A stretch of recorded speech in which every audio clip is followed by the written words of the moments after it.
Hello everybody. सो अभी हम लोग इस लेक्चर में देखेंगे वेरियस वाटर क्वालिटी पैरामीटर्स जो सप्लाई के से पहले रॉ वाटर के होने चाहिए। तो हम लोग थोड़ा उसको डिस्कस कर लेते हैं। तो आप लोग रुक जाइए एक मिनट अपने स्क्रीन पर। If this is presenting yes, तो आपके स्क्रीन पर आ गया होगा वाटर क्वालिटी पैरामीटर्स। देखिए, वाटर क्वालिटी पैरामीटर्स ये क्या होते हैं, जो वो वाले पैरामीटर्स जो रॉ वाटर के होने चाहिए सप्लाई से पहले। तो उनको हम देख लेते हैं क्या क्या है ये। और इन पैरामीटर्स को तीन पार्ट में डिवाइड किया गया हुआ है। तो वो क्या है, फिजिकल, केमिकल और बायोलॉजिकल पैरामीटर्स। तो इन तीनों पे उस रॉ वाटर को खरा उतरना होता है।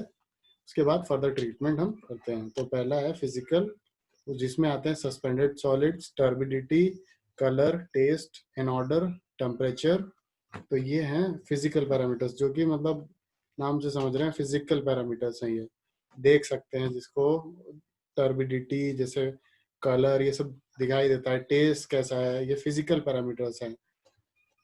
केमिकल वो होते हैं जो डिसॉल्व सॉलिड्स होते हैं, pH, alkalinity, hardness, nitrogen, chlorides, fluorides, ये सब क्या है, केमिकल पैरामीटर्स में आते हैं।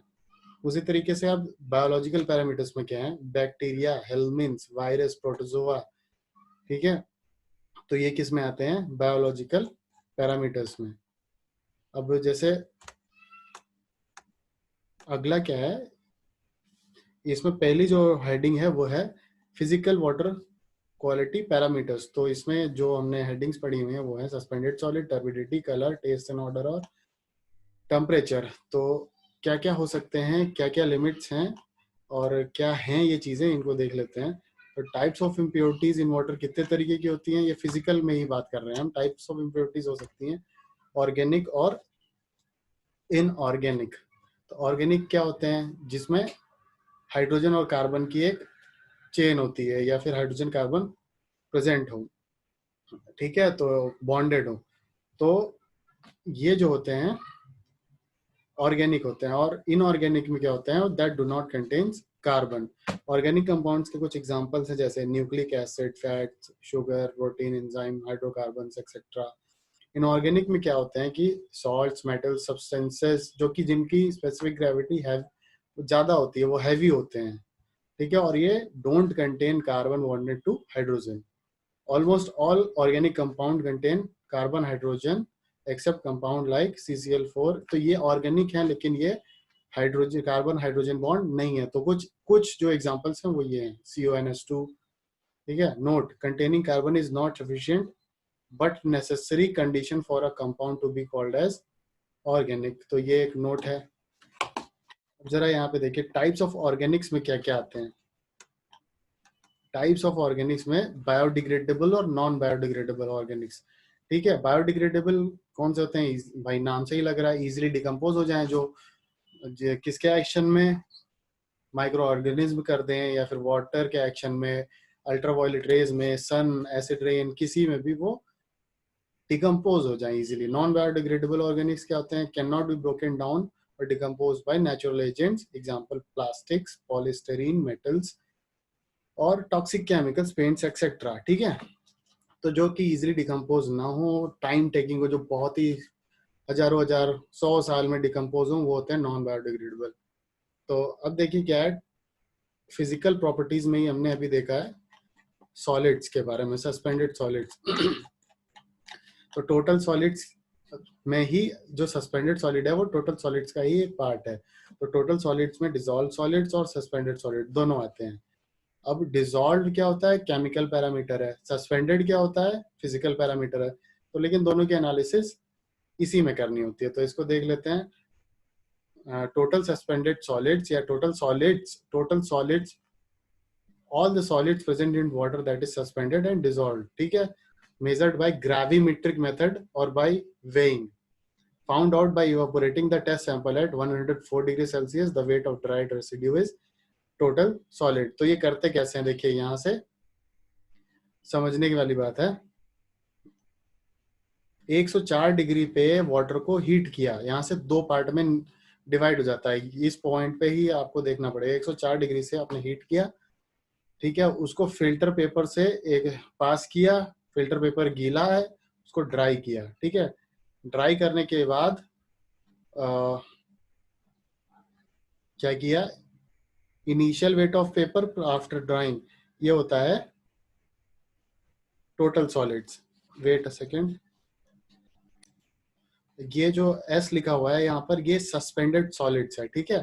तो ये जो ड्राई करने के बाद 104 से 105 डिग्री सेल्सियस वाला जो वेट फिल्टर था, उसको ड्राई करने के बाद इनिशियल वेट ऑफ फिल्टर यानी कि वेट वेट जो था, और आफ्टर ड्राइंग, तो दोनों को माइनस कर दिया। दोनों को माइनस करने पे हमें सस्पेंडेड सॉलिड्स मिल गए, ठीक है। सस्पेंडेड सॉलिड्स मिल गए। अब उसी वाटर को हम 104 डिग्री सेल्सियस पे हीट करेंगे तो ऑर्गेनिक प्लस इनऑर्गेनिक सॉलिड्स मिलेंगे, और उसको हम फिर से जो सॉलिड्स हैं उसको हीट करेंगे तो ऑर्गेनिक पार्ट इवापोरेट हो जाएगा, और जो बच जाएगा हमारे पास वो सिर्फ इनऑर्गेनिक सॉलिड्स बचा रहेगा, ठीक है। तो ऑर्गेनिक सॉलिड को क्या करते हैं कि 550 और 600 डिग्री सेल्सियस पे मफल फर्नेस में वो गैस बन जाता है, तो वहां से सीधे ये फिर इनऑर्गेनिक सॉलिड्स हमें मिलता है। तो ये तरीका है कैसे कैलकुलेट करते हैं।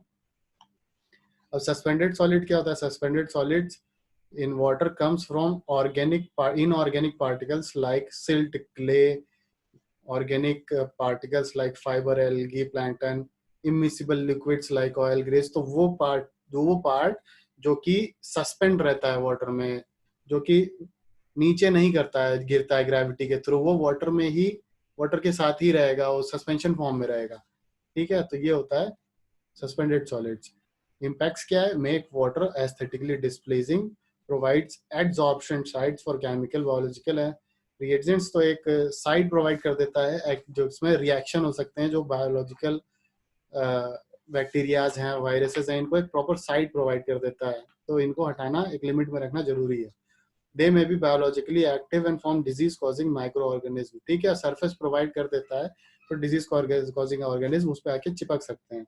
Leads to deposition in pipes and reduces the discharge capacity, तो ये पाइप में जाता है और वो छोटे छोटे पार्टिकल्स एक दूसरे में क्लॉग करते करते, एक दूसरे में एक्यूमुलेट होते होते पाइप को क्लॉग कर देते हैं। तो ये सस्पेंडेड सॉलिड्स की बहुत बड़ी दिक्कत है, क्योंकि ये वाटर डिस्ट्रीब्यूशन सिस्टम में बहुत बड़ी प्रॉब्लम खड़ी कर देते हैं। मेजरमेंट कैसे करना है उसकी बात हमने अभी कर लिया है। वो 104 डिग्री सेल्सियस पे हमें उसे इवेपोरेट करना है, अगर हमें ऑर्गेनिक और इनऑर्गेनिक पार्ट चाहिए, और फिल्टर पेपर से पास करके 104 से 105 डिग्री सेल्सियस पे ड्राई करना है अगर हमें सस्पेंडेड सॉलिड्स चाहिए तो। अगला है ऑर्गेनिक सॉलिड्स के बारे में जान लेते हैं। Organic solids both in total and suspended form can be determined by firing test sample. ये हमने अभी पढ़ा है कि 650 से 600 डिग्री सेल्सियस पे हम मफल फर्नेस में अगर ऑर्गेनिक सॉलिड्स को हीट करेंगे तो वो इवेपोरेट कर जाएंगे, ठीक है। और इनकी लिमिट देखिए क्या होती है। एक्सेप्टेबल लिमिट है वाटर में 500 mg per litre suspended solid की, ठीक है, इससे ज्यादा नहीं होना चाहिए। और रिजेक्शन, जहां हम सोर्स से उठा रहे हैं पानी, जैसे कोई वाटर सोर्स हो गया, तो वहां से जब हम उठा रहे हैं तो वहां पे 2000 mg पर लीटर से ज्यादा नहीं होनी चाहिए। अगर ज्यादा होगी तो हम उस सोर्स को रिजेक्ट कर देंगे। As per EPA permissible limit of SS is 30 mg per litre. तो EPA क्या कहता है, इन्वायरमेंटल प्रोटेक्शन एजेंसी क्या कहती है कि सस्पेंडेड सॉलिड जो है वो 30 mg पर लीटर से ज्यादा नहीं होने चाहिए, जो कि बहुत ही कम लिमिट है। लेकिन इतना हो नहीं सकता, हो जाता है, लेकिन बहुत अच्छा ट्रीटमेंट होगा तो ये भी पॉसिबल है। टर्बिडिटी क्या होता है? टर्बिडिटी क्या होता है? ये स्कैटरिंग ऑफ लाइट को जो होती है, मतलब लाइट अगर जा रही है वाटर में और वो स्कैटर कर जा रही है किसी भी कारण, तो वो वाटर क्या है, टर्बिड है। तो इसको एक बार को देख लेते हैं, पढ़ लेते हैं। Turbidity is the measure of extent which light either absorbed or is scattered by the suspended material in water. However, it is not direct quantitative measure of suspended solid. तो होता क्या है कि जो वो सस्पेंडेड सॉलिड्स हैं वो scatter करते हैं या फिर एब्जॉर्ब करते हैं लाइट को, तो या तो पास नहीं होगी या तो स्कैटर करके किसी और डायरेक्शन में लाइट चली जाएगी। तो जिसकी वजह से टर्बिडिटी होती है वाटर में, क्लियर व्यू नहीं होता है, साफ नहीं दिखाई देता पानी। तो इस वजह से टर्बिडिटी नहीं होनी चाहिए कि एक एस्थेटिकली प्लीजिंग नहीं लगता है। तो अब ये नहीं कह सकते कि टर्बिडिटी ही डायरेक्टली मेजर करता है सस्पेंडेड सॉलिड को। उसको टर्बिडिटी मेजर करने का अलग तरीका है और सस्पेंडेड सॉलिड मेजर करने का अलग तरीका है। जैसे कि लिखा है suspended solid depends on concentration where turbidity depends on both concentration and fineness of particle in water. ठीक है, जितना फाइन होगा उतना ही ज्यादा एब्जॉर्ब करेगा या फिर रिफ्लेक्ट करेगा। सरफेस जितनी ज्यादा होगी उतना एब्जॉर्प्शन या फिर reflection. Disinfection of turbid water is difficult as the suspended solid may partially shield the organism from disinfectant. तो ये जो साइड प्रोवाइड करते हैं जिसके पीछे छिप सकता है ऑर्गेनिज्म, माइक्रो ऑर्गेनिज्म, तो डिसइंफेक्शन जो होता है जैसे क्लोरिनेशन किया गया या फिर यूवी रेज अप्लाई की गई, तो उसके पीछे अगर माइक्रो ऑर्गेनिज्म छिप गया तो सरफेस पाकर तो वो क्या बोलते हैं बच जाएगा, फिर वही बाद में प्रॉब्लम्स कॉज करेगा। In natural bodies, turbidity interferes with light penetration and hence the photosynthetic reactions. तो टर्बिडिटी की वजह से फोटोसिंथेसिस भी डिफिकल्ट होती है। अब है तो मेजर करने के लिए यहाँ पे टर्बिडिटी मेजर करने के लिए दो मेथड्स हैं, फील्ड मेथड्स और लैब मेथड्स। फील्ड मेथड क्या होता है कि फील्ड मेथड में हाँ दो मेथड्स, दो इक्विपमेंट्स यूज होते हैं जो एक जैसे कि एक है टर्बिडिटी रॉड और जैक्सन टर्बिडिटी मीटर। ये हैं आपके, ये आप फील्ड में जैक्सन टर्बिडिटी मीटर आप फील्ड में भी यूज कर सकते हो, लैब में भी यूज कर सकते हो।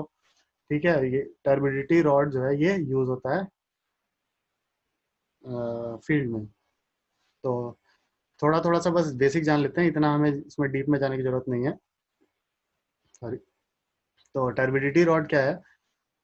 वो रॉड ऐसी रॉड होती है कि जो पानी के डेप्थ में जाते जाते जब यहाँ एक प्लैटिनम नीडल लगी होती है, देखिए डायग्राम में देख रहे होंगे प्लैटिनम नीडल लगी होती है इस रॉड में, और जिस डेप्थ पे जाती है वो, और जाते जाते कुछ देर बाद वो विजिबल नहीं रहती है, यहाँ पे आंखें से देखते हैं और यहाँ पे विजिबल नहीं रहती है कुछ डेप्थ के बाद, तो वो वाली डेप्थ मेजर कर लेते हैं और उसको कंपेयर करते हैं स्टैंडर्ड जो पहले से ही कैलिब्रेट हुआ हुआ वाटर है सिलिका डाल के, जिसको कैलिब्रेट करते हैं।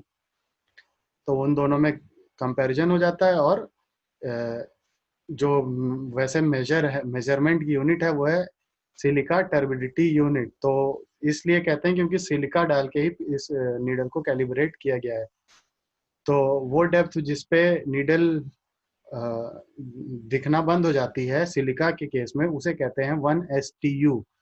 उसी तरीके से अब हम कंपेयर कर सकते हैं बाकी जितने भी टर्बिडिटी आ रही है किसी और चीज की वजह से, तो हम STU के टर्म्स में अब उसको निकाल सकते हैं। उसी तरीके से जैक्सन टर्बिडिटी मीटर होता है, कुछ नहीं होता है, फ्लास्क होता है जिसमें टर्बिड वाटर रखते हैं और नीचे से फ्लेम लगा देते हैं, तो वो डेप्थ जिसपे फ्लेम इनविजिबल हो जाती है उसको कहते हैं कि हम इस डेप्थ पे इनविजिबल हो रही है, और उसे कंपेयर करते हैं सिलिका जो हमने ओरिजिनली ले रखा था, पहले सिलिका पे कैलिब्रेट किया हुआ है इस फ्लास्क को, तो हम दोनों को कंपेयर कर लेते हैं। और इसकी यूनिट होती है JTU, Jackson turbidity unit. JTU और STU दोनों इक्वल होते हैं। तो यहाँ पे नोट क्या है, turbid raw water and natural sources turbidity greater than 25 ppm। ठीक है, उसी तरीके से बेलीज टर्बिडिटी मीटर और नेफ्लोमीटर होते हैं। तो ये लैब मेथड्स हैं, इनका बेसिक सा बस इतना सा फंडा है कि जो बेलीज टर्बिडिटी मीटर है वो विजिबल या विजुअल वे में काम करता है, और नेफ्लोमीटर जो है वो इलेक्ट्रॉनिकली वे में काम करता है। बेलीज जो है वो लाइट इंटेंसिटी, जैसे यहाँ पे देख रहे होंगे एक डायग्राम में दिख रहा है, तो लाइट को एक वाटर के सैंपल के थ्रू पास किया गया है और सीधे अगर वो निकल के किसी स्क्रीन पर जाकर गिर रहा है तो उसे बेलीज कहेंगे। वो बेलीज टर्बिडिटी मीटर मेजर कर रहा है, और जब 90 डिग्री पे जाकर डिटेक्ट हो रहा है इलेक्ट्रॉनिकली तो वो नेफ्लोमीटर डिटेक्ट कर रहा है। तो बेलीज, देखिए जैसे लिखा हुआ है, the unit of turbidity in बेलीज इज STU, जो हमने अभी पढ़ा है, और नेफ्लोमीटर में NTU।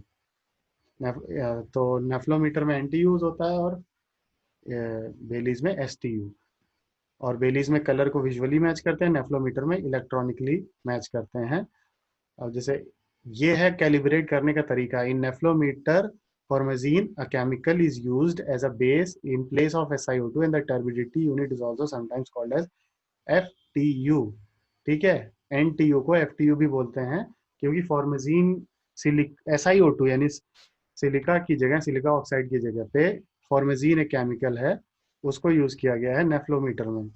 तो अगर NTU में बात करें तो एक्सेप्टेबल लिमिट होनी चाहिए 1 NTU, और इससे सोर्स पे जो नदी वदी पे है वहां पे 10 NTU से ज़्यादा नहीं होनी चाहिए। तो ये था टर्बिडिटी मेजर करने का एक तरीका। अब हमारा जो है अगला वो है कलर। तो कलर क्या है? Colour is caused by suspended and dissolve matter in water. दो तरीके के कलर होते हैं, एक अपरेंट कलर होता है, एक ट्रू कलर होता है। तो अपरेंट कलर होता है जो सस्पेंडेड सॉलिड और डिसॉल्व सॉलिड की वजह से जो होता है वो होता है अपरेंट कलर। और जब सेंट्रीफ्यूग करते हैं, सेंट्रीफ्यूग मतलब कि उसको एक रोटेटिंग एक्शन देते हैं जिसकी वजह से सस्पेंडेड सॉलिड और डिसॉल्व सॉलिड बाहर निकल जाते हैं, तो उस वाटर का जो कलर आता है उसे कहते हैं ट्रू कलर। ठीक है, अब इम्पैक्ट्स क्या है कलर्ड वाटर होने के? इम्पैक्ट्स होते हैं कि ये सुटेबल फॉर डाइंग के लिए सुटेबल नहीं है, पर्पज के लिए यूज होता है। तो डाइंग पर्पस नहीं हो सकता कलर्ड वाटर की वजह से। कुछ कलर और डालोगे और कलर कुछ और निकल के आ गया, क्या मतलब है? तो यही है। और उसके बाद phenolic compounds with chlorine produce taste and colour. तो कलर नहीं आए तो ज़्यादा ही सही है। Organic compounds causing colour may exert chlorine demand and hence reduce the effectiveness of disinfection. हाँ, तो डिसइंफेक्शन जो होता है ना, आगे पढ़ेंगे कि डिसइंफेक्शन क्लोरीन की वजह से किया जाता है, क्लोरीन से। और अगर उसमें कलर है तो वो कलर को ऑक्सीडाइज कर देगा और उसको कलर हटाने के लिए क्लोरीन यूज कर लेगा, और फिर उसके बाद डिसइंफेक्शन में जो क्लोरीन दिया गया वो अमाउंट कम हो जाएगा। ठीक है, मेजरमेंट कैसे होता है इस कलर का? तो measurement of colour is done by colour matching technique. Tintometer use होता है, और ये result is express in TCU और हेजन TCU, where TCU is equals to color produced by 1 milligram per liter of platinum in form of chloroplatinate ions. TCU is also called as Hazen unit। ठीक है, it is only for yellowish brown color। तो ये एक तरीका है, जैसे TCU जो है वो ट्रू कलर यूनिट होती है बेसिकली। तो ये मेजर की जाती है, जैसे हम उसमें SiO2 यूज कर रहे थे यहाँ पे, Nessler's, no not Nessler's, chloro platinum use करते हैं in the form of chloroplatinate ions. ठीक है, और colour testing is done for 72 hours of collection, as otherwise biological और फिजिकल प्रॉपर्टीज में चेंज। तो काफ़ी लंबे टाइम के लिए किया जाता है। एक्सेप्टेबल लिमिट कितनी है? 5 TCU। कॉज फॉर रिजेक्शन है 25 TCU। Other colours like blue, green, red, तो industries can not be measured.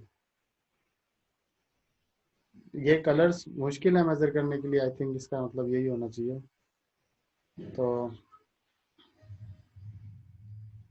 ये थी लिमिट्स कलर की। टेस्ट एंड ऑर्डर में, taste and odour cause by dissolve gases like hydrogen sulphide, methane, ये सब gases की वजह से टेस्ट एंड ऑर्डर आता है। एल्गी एक ऑयली सब्सटेंस सिक्रीट करता है जो कि बैड और टेस्ट और ऑर्डर प्रोवाइड करता है। सल्फर जो है रोटन एक जैसी स्मेल प्रोवाइड करता है और टेस्ट भी। इम्पैक्ट क्या होता है? Taste and odour causing compound में भी कार्सिनोजेनिक। कार्सिनोजेनिक का मतलब होता है कि कैंसर कॉजिंग हो सकते हैं, इसलिए इन सब चीज़ों का ध्यान रखना है। तो मेजरमेंट कैसे होता है? Odour is generally measurement by instrument known as osmoscope. By diluting water sample up to extent it is hardly detectable. मतलब कि इतना उसको डाइल्यूट कर दिया जाता है वाटर को, उस ऑर्डर वाले वाटर को जिसमें स्मेल आ रही है, तो इतना उसमें पानी डाल दो कि उसकी ऑर्डर खत्म हो जाए। ठीक है, तो intensity of taste is represented and express in threshold odour number. तो थ्रेशोल्ड ऑर्डर नंबर TON ही बोलते हैं। डाइल्यूशन रेशियो पे होता है डिपेंडेंट ये, और ये A+B/A होता है। A+B/A मतलब होता है, A क्या है, वॉल्यूम ऑफ ऑर्डर्स वाटर, यानी कि जो स्मेली वाटर या फिर बैड ऑर्डर वाटर हमने लिया हुआ है, और B क्या है, वॉल्यूम ऑफ वाटर जो फ्री करने के लिए रिक्वायर किया गया, ठीक है। तो उसको ऐड करा और इसका रेशियो ले लिया, तो इसी को कहते हैं थ्रेशोल्ड ऑर्डर नंबर, TON। इसी में यूज होता है, और टेस्ट एंड ऑर्डर का मेजरमेंट इसमें होता है। TON is done in cold water because increase in temperature may change the taste and odour. Acceptable limit क्या है, 1 टन से 3 TON। कॉज फॉर रिजेक्शन हमेशा सोर्स के लिए देखा जाता है, ठीक है। अब अगला है टेम्परेचर। टेम्परेचर कितना होना चाहिए भाई, an increase in 10 degree Celsius almost double the biological activity. तो for water supply temperature should be between 10 to 25 degree Celsius. देखो बायोलॉजिकल रिएक्शन मतलब कि अब उसमें बैक्टीरिया का प्रोडक्शन या फिर बैक्टीरिया का रिप्रोडक्शन बहुत ज़्यादा बढ़ जाएगा। तो जितना टेम्परेचर इंक्रीज हो रहा है और उसी तरीके से डबल हो रही हैं बायोलॉजिकल एक्टिविटीज, तो उस चीज़ का ध्यान रखना पड़ेगा। क्लोराइड कंटेंट, अब ये क्या है, देखिए हमने अभी तक पढ़ लिए फिजिकल वाटर क्वालिटी पैरामीटर्स। अभी ये हैं अगले केमिकल वाटर क्वालिटी पैरामीटर्स। तो केमिकल वाटर क्वालिटी पैरामीटर्स क्या है, पहला है क्लोराइड कंटेंट्स। तो क्लोराइड कितना होना चाहिए पानी में और कितने लिमिट के बाद उसको नहीं रखना है, तो ये सब देखना है। तो chloride in water are derived mostly from salts, mineral deposits, agriculture and irrigation discharges. तो इन सब चीज़ों से क्लोराइड का सोर्स है जो वाटर में आता है। Presence of chloride in high quantity indicates pollution of water due to sewage और इंडस्ट्रियल वेस्ट, ठीक है। Chlorides are estimated by Morse method, also called the argentometric method, in which raw water is titrated with AgNO3 solution using K2CR4 as an indicator। तो एक titration आप लोग ने 12th में पढ़ी होगी, सेम वही करते हैं, टाइट्रेट करते हैं वाटर को यूजिंग अर्जेंटोमेट्रिक मेथड, जिसमें AgNO3 standard AgNO3 solution use होता है और K2CR4 एक इंडिकेटर जैसे यूज होता है। एक्सेप्टेबल लिमिट क्या है, 200 mg पर लीटर, और 250 से ऊपर होना नहीं चाहिए किसी भी ड्रिंकिंग सप्लाई में, ठीक है। और रिजेक्शन, कॉज फॉर रिजेक्शन है 1000 mg पर लीटर। तो कि ये सोर्स की बात है। फिर नाइट्रोजन की बात करते हैं। तो nitrogen is required by all organism for basic process to make protein to grow and to reproduce, ठीक है। नाइट्रोजन की जरूरत होती है लेकिन एक लिमिट में ही होती होगी, बहुत ज़्यादा नहीं। Nitrogen is very common and found in many forms in the environment, ठीक है। Inorganic forms like nitrate, nitrite, ammonia, nitrogen gas, ये सब फॉर्म्स हैं presence of water presence of nitrogen. तो आगे क्या है इसका देख लेते हैं, इसके बारे में बेसिक है, पहले नाइट्रोजन के बारे में ही बताया गया है।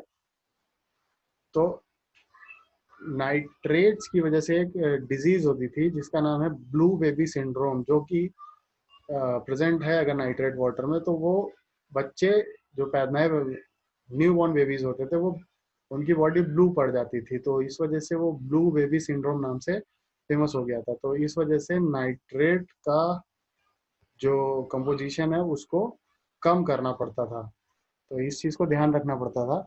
Nitrogen is most abundant in the earth environment and to gas which makes up to 78% of air we breathe, सबको पता है। When plant and animals die, protein which contain organic nitrogen are broken down by bacteria in the form of ammonia. The process is called as ammonification, ठीक है। Ammonia is then broken down by other bacteria to form nitrite, which is then broken by another bacteria that is called as nitrobacter to form nitrate. This conversion of ammonia to nitrate and nitrite is called nitrification. Nitrates can then be used by plants in order to grow. तो ये एक flow chart मैंने बना दिया है, इसको देखना होगा अगर देख लीजिएगा कि अमोनिया, पहले डेड प्लांट्स अमोनिया में कन्वर्ट होते हैं, उसको कहते हैं अमोनिफिकेशन। फिर अमोनिया से नाइट्रोसोमोस और नाइट्रोबैक्टर उसको कन्वर्ट करते हैं नाइट्रेट में। नाइट्रेट का फिर डीनाइट्रिफिकेशन फंजाई करते हैं और जो कि N2 गैस में फिर से कन्वर्ट हो जाती है। तो नाइट्रेट्स का यूज़ करती हैं जो नए प्लांट्स होते हैं और जो ग्रो कर रहे होते हैं, ठीक है। नाइट्रोजन में अब अगला क्या है देख लेते हैं। Completing the nitrogen cycle, nitrates are reduce to gaseous nitrogen, जो कि डीनाइट्रिफिकेशन होता है। कौन करता है इसको? फंजाई करते हैं in the bacteria called as Pseudomonas. तो ये पूरा प्रोसेस था नाइट्रोजन साइकिल का। होप नाइट्रोजन साइकिल क्लियर हो गई होगी। अब इसके लिमिट्स और ये क्या क्या हैं ये सब देख लेते हैं। Presence of nitrogen in water indicates presence of organic matter, and decomposition of organic matter liberates oxygen in various forms. तो ये सब सिर्फ बेसिक्स हैं, इसको देख लीजिए। जैसे अमोनिया की जो लिमिट है वो 0.15 mg पर लीटर से ज़्यादा नहीं होनी चाहिए। ऑर्गेनिक अमोनिया अल्बुमिनाइड नाइट्रोजन की 0.3 mg पर लीटर से ज़्यादा नहीं होनी चाहिए। यहाँ पे सेम वही चीज़ें लिखी हुई हैं कि इससे इतने से ज़्यादा लिमिट नहीं होनी चाहिए। एक टर्म है free ammonia plus organic ammonia, इसको झेल डाल्स नाइट्रोजन के नाम से भी जाना जाता है। ठीक है, और ये जो फॉर्म्स हैं नाइट्रोजन की प्रेजेंस होने की, वो है नाइट्राइट, नाइट्रेट, इन दो फॉर्म्स में है। अब जैसे इन दोनों की प्रॉपर्टीज क्या होती है देख लेते हैं। Nitrite is highly dangerous, it is partially oxidize and it is permissible limit is zero. मतलब कि एक जहर ही है ये नाइट्राइट, इसे जीरो ही रखना है। अगर ज़्यादा इसे अगर पानी में आ गया तो ये ब्लड से ऑक्सीजन ले लेगा, और फिर ब्लड से ऑक्सीजन लेने का मतलब एक तरीके से जहर का काम करेगा। ठीक है, और नाइट्रेट क्या है? Is not harmful as it is fully oxidize, but too much of nitrate affects infants, it causes blue baby diseases और मेथेमोग्लोबिनिमिया, आई थिंक यही प्रोनाउंस होता होगा। ठीक है, तो ब्लू बेबी सिंड्रोम नाम से हम लोग इसको जानेंगे। इसका कंसेंट्रेशन कितना होना चाहिए? 45 mg पर लीटर से ज़्यादा नहीं होना चाहिए। और इसे कलर मैचिंग टेक्निक से ही यूज़ करते हैं, जैसे हम उसमें करते थे नेफ्लोमीटर में।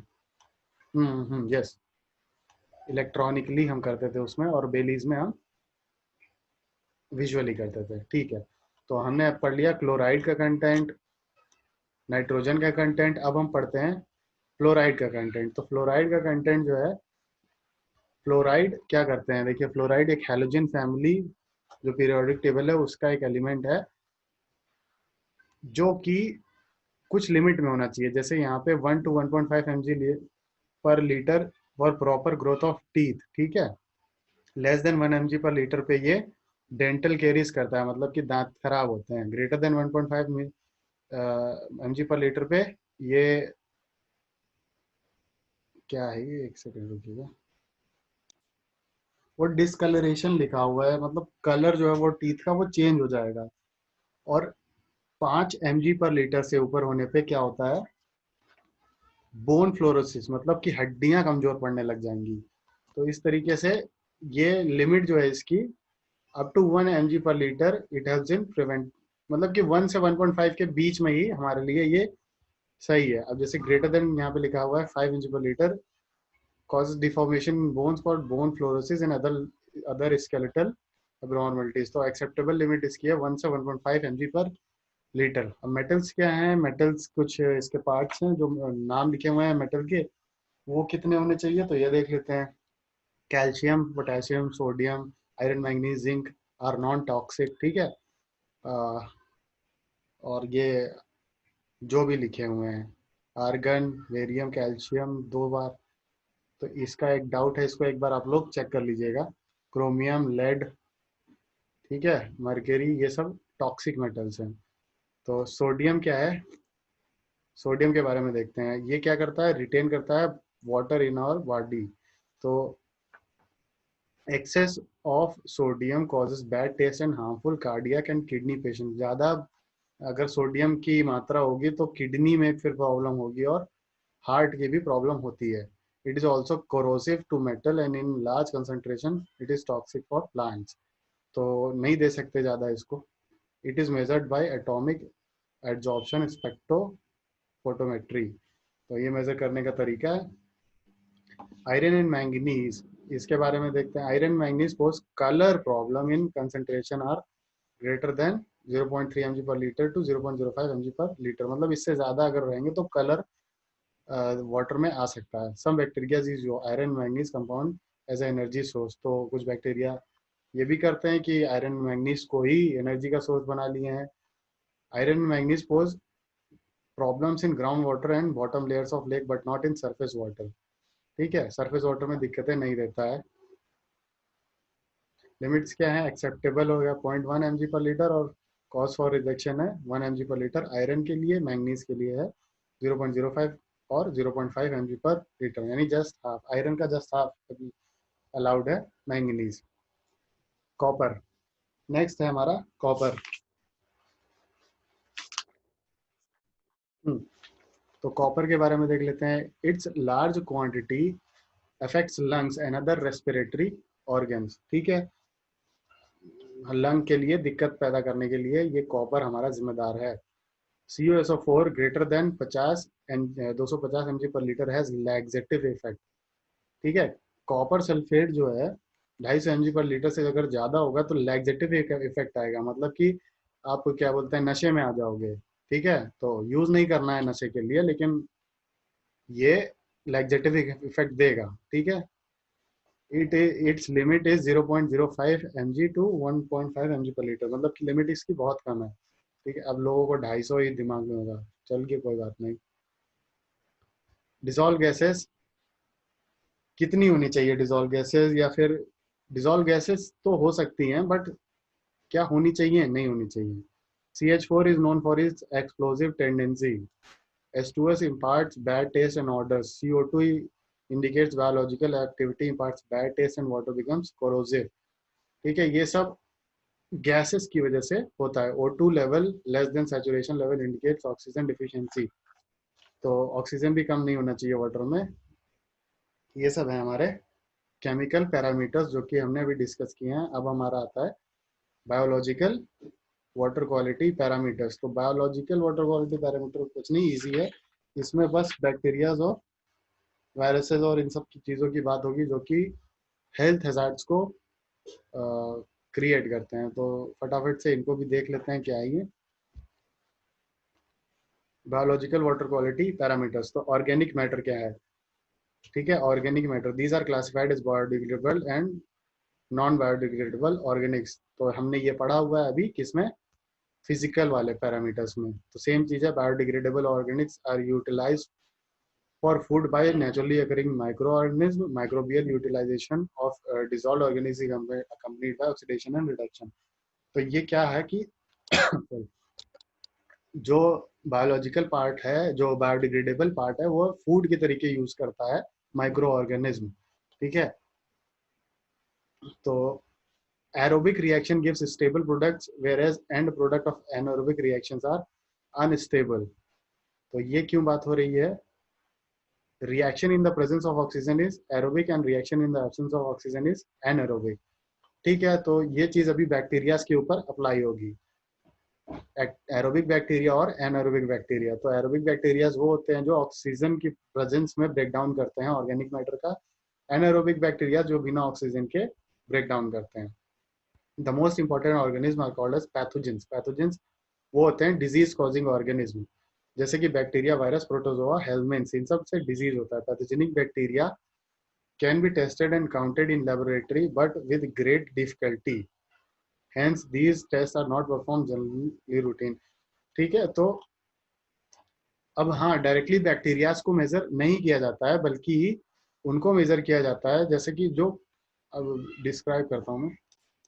तो देखिए, जो बैक्टीरियाज हैं उनका, उनके ऊपर टेस्ट करना बड़ा मुश्किल है और उनको काउंट करना बड़ा ही डिफिकल्ट है। तो करते क्या है कि जहाँ पे हम बैक्टीरियाज को पता लगाना है कि इस जगह पे पैथोजेंस हैं, तो वहाँ पे हम कॉलीफॉर्म का टेस्ट करते हैं। कॉलीफॉर्म भी पैथोजन बैक्टीरिया ऑर्गेनिज्म ही होते हैं, बट वो डिजीज कॉजिंग नहीं होते हैं, तो वो हार्मलेस होते हैं। तो उनका प्रेजेंस इंडिकेट करता है कि वहाँ पे पैथोजेनिक बैक्टीरियाज भी प्रेजेंट होंगे। तो कि हम ये करते हैं कि the usual routine test are generally conducted to detect and count the presence of coliforms. देखिए, कॉलीफॉर्म्स का टेस्ट करते हैं which themselves are harmless aerobic organism but their presence or absence indicates presence or absence of pathogenic bacteria. तो यही चीज अभी मैंने बताई है। Coliform are type of bacteria and are rod shaped bacillus non pathogenic indicator organism। ठीक है, तो ये इनका शेप होता है, जैसे बैसिलस का शेप एकदम रॉड लाइक होगा, कोकोई का होगा स्पाइरल में, एस्केरेशिया एस्केरेशिया कोलिफॉर्म, ई कॉली भी कहते हैं, ये सबसे प्रीडोमिनेंट मेंबर है कोलिफॉर्म ग्रुप का, जिस इससे ही इसको ही टेस्ट में यूज किया जाता है। प्रॉपर्टीज क्या है, ये टेस्ट के नाम है, ग्राम निगेटिव टेस्ट है, उसमें एक ये रेड स्टेन देता है, ग्राम पॉजिटिव अगर होता तो ब्लू स्टेन्स देता। नॉन स्पोर फार्मिंग यानी नो हिट रेजिस्टेंस है। फैकल्टेटिव यानी एनएरोबिक है, मतलब कि फैकल्टेटिव मतलब कि एरोबिक और एनएरोबिक दोनों है, लेकिन यहाँ पे प्रीडोमिनेटली क्या होता है, एनएरोबिक। बैसिलस शेप यानी कि रॉड लाइक होता है, और लैक्टोज फर्मेंटर होता है। फर्मेंटेशन क्या होता है कि एक मोटा प्रोसेस है जो कि शुगर को एसिड में कन्वर्ट करता है और गैसेस और अल्कोहल्स में, मतलब कि एक तरीके से शुगर को ब्रेक करता है 3 पार्ट में। तो कॉलिफॉर्म के बारे में हमने पढ़ लिया सब, ठीक है। अब इनके ऊपर एक टेस्ट होता है मोस्ट प्रोबेबल नंबर टेस्ट, तो वो मैं आप लोग के ऊपर छोड़ता हूँ, और वो आप लोग 2 टेस्ट हैं इनके, एक्चुअली 3 टेस्ट हैं, मैं खाली नाम बता देता हूँ, उनको आप लोग खुद से देखेंगे। पहला है मेम्ब्रेन फिल्टर टेक्निक, दूसरा है मोस्ट प्रोबेबल नंबर टेस्ट, तीसरा है कॉलिफॉर्म इंडेक्स टेस्ट। तो इसमें करते क्या है कि कॉलिफॉर्म के बारे में ही जानकारी लेते हैं, लेकिन ये अब मैं आप लोग के ऊपर ही छोड़ता हूँ, तो इसको आपको खुद से ही पढ़ना है, नहीं होगा तो मैं पढ़ाऊंगा, कोई दिक्कत नहीं। वाटर बॉर्न डिजीजेस, भाई वाटर बॉर्न डिजीजेस क्या भाई, बचपन से पढ़ते आ रहे हो, बैक्टीरिया की वजह से टाइफाइड फीवर और कॉलरा, डिसेंट्री, ये सब है। वायरस की वजह से जॉन्डिस, पोलियो, यहाँ एक और जोड़ लो, कोविड-19, ठीक है। प्रोटोजोआ की वजह से अमीबिक डिसेंट्री। तो ये हैं कुछ एग्जांपल जो कि वाटर बॉर्न डिजीजेज हैं, लेकिन जो मैंने कहा वायरस की वजह से कोविड जोड़ लो, नहीं, वो गलत है, क्योंकि वो वाटर बॉर्न नहीं है, ठीक है, तो इसलिए वो गलत होगा। अब न्यूसेंस बैक्टीरिया क्या होते हैं, जो परेशानी बैक्टीरिया का पैदा करते हैं, वो क्या है, iron bacteria, sulphur bacteria. Iron bacteria क्या होते हैं, it causes pitting and tuberculation in pipes, जो कि सस्पेंडेड सॉलिड्स भी करते हैं। तो सस्पेंडेड सॉलिड्स का भी यही काम है कि ट्यूबर क्लॉग करते हैं एक तरीके से पाइप को, and renders water unsuitable for industrial purposes, ठीक है। तो वाटर को अनसूटेबल करता है ड्रिंकिंग पर्पज और इंडस्ट्रियल पर्पज दोनों के लिए। सल्फर बैक्टीरिया क्या करता है, acid produce during their metabolism is destructive to concrete. Sulphur की ये वाली आदत है कि वो कंक्रीट के लिए बहुत ही ज़्यादा हार्मफुल है, तो वो अदर स्ट्रक्चर्स, वो कंक्रीट के और भी स्ट्रक्चर्स के लिए बहुत हार्मफुल है, तो इसलिए न्यूसेंस बैक्टीरिया में ये दो हैं। तो बेसिकली हमने जो पढ़ा है वो आज वो है वाटर क्वालिटी पैरामीटर, जिसमें 3 थे, फिजिकल, केमिकल और biological.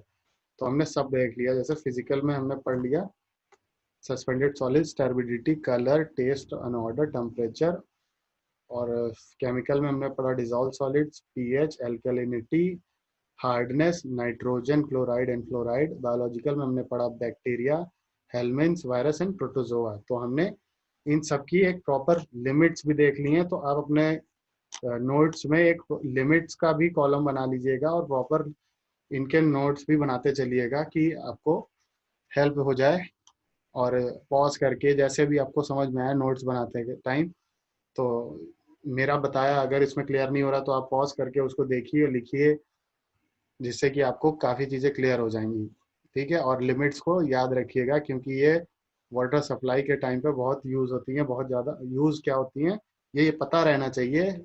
As a civil engineer अगर आपको इरिगेशन डिपार्टमेंट जाने का मौका मिलता है, तो ये सब चीज़ें बेसिक हैं, ये सब चीज़ें आपको पता होनी चाहिए। फिर हमने ये कुछ जैक्सन टर्बिडिटी मीटर देखा, बेलीज टर्बिडिटी मीटर देखा, नेफ्लोमीटर देखा, फिर लिमिट्स हमने देखी कलर ऑर्डर की, फिर हम आए केमिकल पैरामीटर्स पर। केमिकल पैरामीटर्स में हमने नाइट्रोजन, क्लोराइड, फ्लोराइड और डिफरेंट टाइप्स ऑफ केमिकल्स और मेटल्स के बारे में हमने डिस्कस किया और उनकी लिमिट्स को देखा। फिर हम आए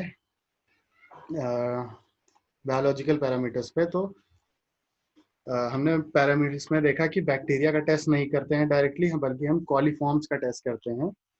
और कॉलीफॉर्म्स वो बैक्टीरिया होते हैं जो कि हार्मलेस, कॉलीफॉर्म वो ऑर्गेनिज्म होते हैं जो कि हार्मलेस होते हैं, और ये इनका शेप होता है बैसिलस या फिर रॉड लाइक, और इनकी कुछ प्रॉपर्टीज हमने देखी है, ग्राम नेगेटिव होते हैं, lactose fermenter, non spore forming और फैकल्टेटिव होते हैं। ठीक है, तो ये हमने पूरा आज अभी समराइज कर लिया है, और इसको अच्छे से याद कर लीजिएगा। ये था आपका पहला यूनिट का सारा टॉपिक्स आपका आज कवर हो चुका है, और होप करता हूँ कि सबको समझ में आया हो, और नहीं आया हो तो कोई बात नहीं, पूछ लेना मुझसे, मैं ही बता दूंगा। और ये नोट जिसको चाहिए हो तो मुझसे कांटेक्ट कर लेना। बाकी अम, आपकी ये जो यूनिट है, यूनिट 1 अभी ख़त्म होती है। सो इसके नोट्स खुद से बना लीजिए, और बस हो गया यूनिट 1 आपका। चलिए, थैंक यू। आप होप करता हूँ सब लोग सेफ हो गए, अच्छे से रहो। बाकी सब्जेक्ट हो ही गया, ये वाला सब्जेक्ट नहीं हो गया, यूनिट हो ही गई है। Okay, take care, thank you.